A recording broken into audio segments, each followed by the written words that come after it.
Today on my Campfire Tales, I wanted to talk a little bit about foraging, especially for, fruits and berries. I foraged all my life, and I even taught classes on gathering edible wild food with my wife. And, it's just part of what I do. And what I wanted to share with you is kind of the technique that I use.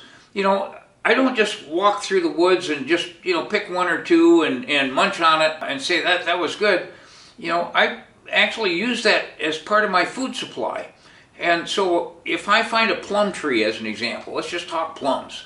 If I find a plum tree that, I like the taste of it, etc., I'll plan on how I'm going to use those plums. What am I going to make jams? Am I going to jellies? Am I going to make smoothies, pies, sauces? There's all kinds of things that you can look to YouTube and say, okay, I can, here's a recipe on how I can do this, etc.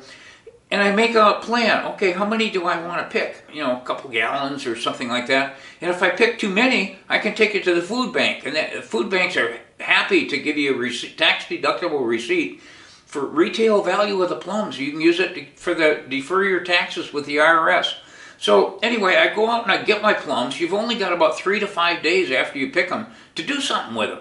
So you can either cut them in half and take the pit out of them and freeze them whole, or you can dry them in the oven. You can dry them in a dehydrator.